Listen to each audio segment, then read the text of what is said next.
আগামীকালের দৈনিক রাশিফল নিয়ে বিস্তারিত আলোচনা করব ১২টি রাশির ভালো এবং মন্দ নিয়ে। এটা অতি পরিচিত প্রোগ্রাম। প্রত্যেকটা দিন আমি দৈনিক রাশিফল নিয়ে আলোচনা করি আপনাদের অ্যালার্ট করার জন্য। আগামীকাল ১৬ ডিসেম্বর মঙ্গলবার, দ্বাদশী তিথি, শতবিশাখ নক্ষত্র, অতিগণ্ড যোগ ও জন্মরাশি তুলা।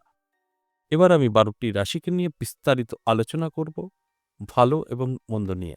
৪টে রাশির জাতক জাতিকাদের অর্থপ্রাপ্তির যোগে ভাগ্য বদলাবে এবং ৪টে রাশির জাতক জাতিকাদের কোনো শুভ খবর আসতে পারে। আর ৪টে রাশির জাতক জাতিকাদের সাবধান থাকতে বলবো, কারণ ১২টি রাশির কখনো ভালো থাকতে পারে না। এটা যেরকম সত্য কথা, খারাপও থাকতে পারে না, এটাও সত্য কথা। তাই আমি প্রত্যেকটা দিন কোন রাশির ভালো কোন রাশির খারাপ সেটা জানানোর চেষ্টা করি। আর আপনি যদি পুরোটা দেখেন, আপনার ভালো বলি আর খারাপ বলি সবটাই আপনি ভালো করে নিতে পারবেন। এটা একদম সম্ভব। তাই আমি প্রত্যেকটা দিন এই আলোচনা করার উদ্দেশ্য একটাই, অ্যালার্ট করার জন্য অ্যালার্ট করি যে আপনার সময় ভালো, আপনি অ্যালার্ট থাকুন এবং আপনার যত রকম ইচ্ছা, আপনার শখ পূরণ করার চেষ্টা করুন। আর আপনার সময় খারাপ, আপনি নিজেকে গুটিয়ে রাখুন। ব্যাস, এই জানানোর উদ্দেশ্য এটাই। তারপর আপনি সঠিকভাবে যদি অ্যাপ্লাই করতে পারেন, আপনার ভাগ্য 100% পরিবর্তন ঘটবে। এবং শেষ পর্যন্ত প্রোগ্রামটা দেখলে জানতে পারবেন রাহুকাল সময়, যেটা অশুভ সময়, এবং কিছু শুভ সংখ্যা, সেটা অনেকেরই কাজে আসবে। তাই সঙ্গে থাকার জন্য অনুরোধ রইল। আলোচনা থাকবে। তার আগে আমার সাথে কিভাবে যোগাযোগ করবেন সেই বিষয়টা একটু বলে নিই। নমস্কার, জয় মা কামাখ্যা, জয় মা তারা। যারা ভীষণভাবে বিপদে আছেন, কি করবেন বুঝে উঠতে পারছেন না, বহু জায়গায় গিয়ে সাকসেস হয়নি, একবার হলেও যোগাযোগ করতে পারেন। যদি মনে হয় সরাসরি আসবেন, তাহলে নদিয়া বীরনগর আপনারা এসে সাক্ষাৎ করতে পারেন। আমার নিজের মন্দির ১০ মহাবিদ্যা কালীবাড়ি। এখানে আপনি পাবেন প্রত্যেক সপ্তাহে সোমবার, মঙ্গলবার, বুধবার। আর যদি মনে হয় আমি অনেক দূরে আছি, বীরনগর যাওয়া সম্ভব হবে না, সেক্ষেত্রে বলব অনলাইনও চালু আছে। আপনার যদি প্রয়োজন থাকে, আপনি অনলাইন চেম্বার দেখাতে পারেন। অনলাইন চেম্বার বৃহস্পতিবার, শুক্রবার, শনিবার অনলাইন পেয়ে যাবেন। এই অনলাইন বা সরাসরি এসে অফলাইন, দুটোর ক্ষেত্রেই কিন্তু আপনাকে কলিং করে নামটা লেখাতে হবে। দেখবেন একটা নাম্বার আছে আমাদের স্ক্রিনে, 62 দিয়ে শুরু। এই নাম্বারটা সেভ করে নিন, কল করুন। কল করে নামটা লিখে দিন। অনেকেরই প্রশ্ন একটাই, কল করছি সুইচ অফ। দেখুন, সবকিছুর একটা সিস্টেমেটি আছে। আপনারা সিস্টেম ছাড়া কল করলে সুইচ অফ থাকবেই। রাত ৮টা থেকে সুইচ অফ হয়, আবার সকাল ৮টার পরে খোলা হয়। এই টাইমটা কল করলে সুইচ অফ পাবে। এবং সারাটা দিন কল খোলা, মানে নাম্বারটা খোলা থাকে, কল রিসিভ হয়। এবার আপনি হয়তো একবার করলেন, কেউ না কেউ কথা বলছে, ব্যস্ত। আপনি আর করবেন না, তাহলে যোগাযোগ হবে না। কয়েকবার ট্রাই করুন, ঠিক সকাল ৮টা থেকে রাত ৮টার মধ্যে আপনি অবশ্যই কলে কথা বলতে পারবেন, কারণ কলটা অল টাইম রিসিভ হয়। সারাদিনে ৪ থেকে ৫,০০০ কল আসে। ৫,০০০ কল রিসিভ করা কি সম্ভব বলুন? কখনোই না। তাই কেউ না কেউ তো সর্বদা কথা বলেই। সেই মুহূর্তে যারা কল করবে তারাই পাবে না। আবার একটু পরে করুন, আবার একটু পরে করুন, অবশ্যই পাবেন, 100% পাবেন। একবারেই পেয়ে যাবেন, সেটা ভাগ্যের ব্যাপার। একবারে নাও পেতে পারেন। তার মানে এই না যে ফোনটা বন্ধ আছে, রিচার্জ নেই। আপনাদের অনেক কথা শুনতে হয়। ভয়েস, মানে আপনারা হোয়াটসঅ্যাপ এসে বলেন। বিষয়টা ওরকম না, চেষ্টা করতে হবে। আপনার প্রয়োজন আছে, চেষ্টা আপনার থাকবে। চেষ্টা করলেই অবশ্যই পাবেন। এছাড়াও আমাদের হোয়াটসঅ্যাপ নাম্বার আছে। হোয়াটসঅ্যাপ নাম্বারে ভয়েসে বা লিখেও বলতে পারেন। সেখান থেকেও আপনি রিপ্লাই পাবেন। এইভাবে আপনাকে কিন্তু যোগাযোগ করতে হবে। এছাড়াও আপনি তারাপীঠ পাবেন। তারাপীঠ ইংরেজি মাসে শুরু এবং শেষ। শেষটা এই কয়েকদিনের মধ্যে আপনারা তারিখটা জানতে পারবেন। তাই যদি আপনার মনে হয় আপনার তারাপীঠ বা আমার নিজের মন্দির ১০ মহাবিদ্যা কালীবাড়ি, বা আপনি অনলাইন চেম্বারে দেখাতেই পারেন। এবার দেখা গেল কোনো রকমে আপনি ফোনে যোগাযোগ করতে পারলেন না, আপনি প্রোগ্রামটা দেখছেন বা আপনার কাছে ফোন নেই, আপনি চলে আসতে পারবেন। তবে আমাদের টাইমে ৩টে দিন, সোম, মঙ্গল, বুধ, বীরনগর আপনি চলে আসতে পারেন। কৃষ্ণনগরের ওদিক থেকে যদি আসেন, কৃষ্ণনগর লোকাল। শান্তিপুর দিক থেকে আসলে আপনার কালিনানপুর নামবেন। আর শিয়ালদার দিক থেকে যে কোনো জায়গা থেকে আসলে আপনার কৃষ্ণনগর লোকাল ধরতে হবে। কৃষ্ণনগর লোকাল ছাড়া আসা যাবে না, কারণ কৃষ্ণনগরই এই রুট দিয়ে যাবে, অন্য কোনো গাড়ি যাবে না। তাই কৃষ্ণনগর লোকালই আপনাকে ধরতে হবে শিয়ালদার দিক থেকে আসলেও। বীরনগর স্টেশনের নাম, এখানে নামতে হবে। নেমে কি করবেন? ১ নম্বর প্ল্যাটফর্ম থেকে বেরোবেন। দেখবেন টিকিট কাউন্টারের পাশ থেকে সবাই বেরোচ্ছে। স্টেশনের সঙ্গেই রাস্তা। বেরিয়েই দেখবেন টোটো, রিক্সা, ভ্যান অনেক কিছু আছে।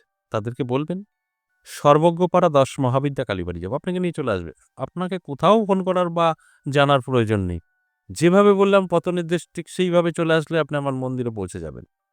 কোনো বিষয় না যে আপনি আসতে পারবেন না। এবার আসুন আজকের যে আলোচনা, সেই বিষয়গুলো নিয়ে একটু বিস্তারিত আলোচনা করি দৈনিক রাশিফল নিয়ে।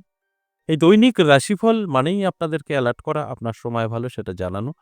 তারপর সেটাকে অবশ্যই আপনার দায়িত্ব সঠিকভাবে আপনার জীবনে অ্যাপ্লাই করা। তারপরে গিয়ে সফলতা আপনার। আর আমি বলে দেব আপনি সফলতা পাবেন তা কিন্তু না। সফলতা আপনি তখনই পাবেন যখন এই আমার কথাগুলো শুনে আপনার জীবনে অ্যাপ্লাই করবেন তারপর। তাহলে আসুন এক, এক করে সেই রাশিগুলো বলি। মেষ রাশি যদি বলি ভীষণ ভালো সময় থাকবে। তবে অবশ্যই ভালো মানেই যে সবকিছু আপনি করতে পারবেন তা নয়। শরীরের একটু যত্ন নিন, রিচ খাবার থেকে দূরে থাকুন এবং সতর্ক থাকুন। আপনি অবশ্যই ভালো থাকবেন। এর জন্য অবশ্যই আপনাকে তৈরি থাকতে হবে, অ্যালার্ট থাকতে হবে। আগামীকাল আপনার জন্য যথেষ্ট ভালো দিন। বৃষ রাশির ক্ষেত্রে বলব একটু চাপের বিষয় থাকবে। টেনশন, দুশ্চিন্তা আসতে পারে। আর্থিক দিক থেকে একটু পিছিয়ে পড়তে পারেন। তাই আপনারও কিন্তু অ্যালার্ট থাকা প্রয়োজন। চোখ কান খোলা রাখতে হবে। তাহলে কিন্তু অনেকটাই ভালো থাকতে পারবেন। আর আমার আলোচনা আপনাদেরকে শুধুই অ্যালার্ট করা। অ্যালার্ট থাকলে অবশ্যই আপনি সেফ থাকতে পারবেন। মিথুন রাশির জাতক জাতিকাদের বলব ভীষণ শুভ। প্রাপ্তিযোগ তৈরি হয়েছে, নানাভাবে অর্থ আপনার হাতে এসে ধরা দিতে পারে। এর জন্য আপনাকে চোখ কান খোলা রাখতে হবে, অ্যালার্ট থাকতে হবে। দেখুন আপনার ভাগ্যের পরিবর্তনটা কি হয়। তাই আমি শুধু আপনাদেরকে অ্যালার্ট করার জন্য এই আলোচনা করছি। অ্যালার্ট থাকুন, চোখ কান খোলা রাখুন। ভাগ্যের পরিবর্তন আপনার ঘটবে। কর্কট রাশির ক্ষেত্রে বলব সাবধান থাকুন। কর্কট রাশির জাতক জাতিকারা যারা আছেন তাদের ক্ষেত্রে বলব সাবধান থাকুন। আপনার ছোটখাটো বিপদ হতে পারে, সমস্যা আপনার তৈরি হতে পারে, যে সমস্যা থেকে আপনার জীবনের অনেক খারাপ সময় আসতে পারে। তাই এই সমস্যাগুলো আপনার জীবনে ঘটতে পারে, অ্যালার্ট থাকাটা আপনার প্রয়োজন আছে। সিংহ রাশির জাতক জাতিকাদের শুভ, আটকে থাকা কাজ ক্লিয়ার হবে, বেকারত্ব দূর হবে, আপনার পয়সা বহুদিন ধরে আটকে আছে সেখান থেকে একটা রিকভারি পেতে পারেন। অর্থাৎ সময়টা ভালো। ভালো সময় অবশ্যই ভালো কাজে ব্যস্ত থাকতে হয়। তাই অনুরোধ করব অবশ্যই ভালো কাজে ব্যস্ত থাকুন। এরপর কন্যা রাশি, কন্যা রাশির জাতক জাতিকাদের বলব যথেষ্ট শুভ সময় থাকবে। আপনারও কিন্তু ভাগ্যের পরিবর্তন ঘটতে পারে হঠাৎ করেই। কারণ আপনারও সময়টা অতি শুভ। শুভ সময়ে অবশ্যই আমাদের ব্যস্ত থাকতে হয় এবং শুভ কাজে ব্যস্ত থাকতে হয়। সেটা আমাদের অবশ্যই রিটার্ন দিতে পারে কিছু। অবশ্যই সেটা পজিটিভ। তুলা রাশির জাতক জাতিকাদের বলব ভালো সময়। প্রাপ্তিযোগ তৈরি হয়েছে, হঠাৎ ভাগ্য বদলাতে পারে যেকোনোভাবেই হোক না কেন। অর্থ আপনার হাতে এসে ধরা দিতে পারে। কারণ আর্থিক দিক থেকে আপনার জন্য যথেষ্ট শুভ সময়। তাই অ্যালার্ট থাকুন, চোখ কান খোলা রাখুন। দেখুন আপনার ভাগ্যের পরিবর্তন কতটা চেঞ্জ আপনার জীবনে হতে পারে। তাই অ্যালার্ট করার জন্যই কিন্তু আমাদের আলোচনা। বৃশ্চিক রাশির জাতক জাতিকারা সাবধান থাকুন আপনার বন্ধু এবং বান্ধবী থেকে। ছোটখাটো সমস্যা থেকে বড় অশান্তির সৃষ্টি হতে পারে এবং আপনার ব্যবসা মন্দা যেতে পারে। সময়টা আগামীকাল আপনার জন্য ভালো নয়। তাই এই ভালো নয় যে সময়টা সেটাকে অবশ্যই আপনাকে কন্ট্রোল করতে হবে। তবে এর থেকে কিন্তু ভালোভাবে আপনি জীবনযাপন করতে পারবেন। ধনুরাশির জাতক জাতিকাদের ক্ষেত্রে বলব আপনার সময়টা অতি শুভ। প্রাপ্তিযোগ তৈরি হয়েছে, হঠাৎ করে ভাগ্য বদলাতে পারে, নানাভাবে অর্থ আপনার হাতে এসে ধরা দিতে পারে। কারণ আপনার সময় ভালো। তাই অ্যালার্ট থাকুন, চোখ কান খোলা রাখুন। মকর রাশির ক্ষেত্রেও বলব শুভ। মকর রাশির জাতক জাতিকারা যারা আছেন তাদের ক্ষেত্রে বলব আপনার জীবনে কোনো সুযোগ আসতে পারে, আপনার হঠাৎ করেই ভাগ্যের পরিবর্তন ঘটতে পারে, হঠাৎ করেই আপনার জীবনে একটা উন্নতি হতে পারে, খুশির খবর পেতে পারেন, কারণ সময় আপনার ভালো। কুম্ভ রাশি, স্বাস্থ্য নিয়ে সমস্যা হতে পারে, হঠাৎ করে চোট লাগা, আঘাত লাগা, হঠাৎ করেই শরীরের একটা অস্বস্তি বোধ হতে পারে। তাই শরীরের যত্ন নিলে আপনি আগামীকাল যথেষ্ট ভালো বা পজিটিভ থাকতে পারবেন। সর্বশেষ মীন রাশি, দারুণ সময়। মীন রাশির জাতক জাতিকাদের কিন্তু প্রাপ্তিযোগ তৈরি হয়েছে, হঠাৎ ভাগ্য বদলাতে পারে, নানা দিক থেকে অর্থ এসে আপনার হাতে ধরা দিতে পারে। কারণ সময়টা আপনার অতি শুভ। এই যে ১২টি রাশিকে নিয়ে আলোচনা করলাম মেষ থেকে মীন, এটা সম্পূর্ণ আপনাদের বোঝার স্বার্থে অ্যাভারেজ আলোচনা। এখানে কারোর ব্যক্তিগত জন্মছক বা হস্তরেখা বিচার বিশ্লেষণ করা হয়নি। আমি প্রত্যেকটা দিন কিন্তু বলি।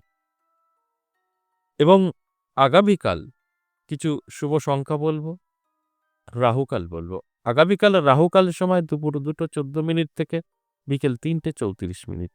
এই সময়টা আপনারা এড়িয়ে যাবেন, কোনো শুভ কাজ করা যাবে না। এবং শুভ সংখ্যা যেটা অনেকেরই প্রয়োজন হবে, সেই শুভ সংখ্যা হলো 3975। এটা সকলের জন্য প্রযোজ্য। যাদের প্রয়োজন আছে তারা এই সংখ্যাগুলোকে ব্যবহার করতে পারে। আশা করি বুঝতে পেরেছেন। আজ এ পর্যন্তই। আবারও আসবো নেক্সট ভিডিও নিয়ে। ততক্ষণ ভালো থাকুন। নমস্কার।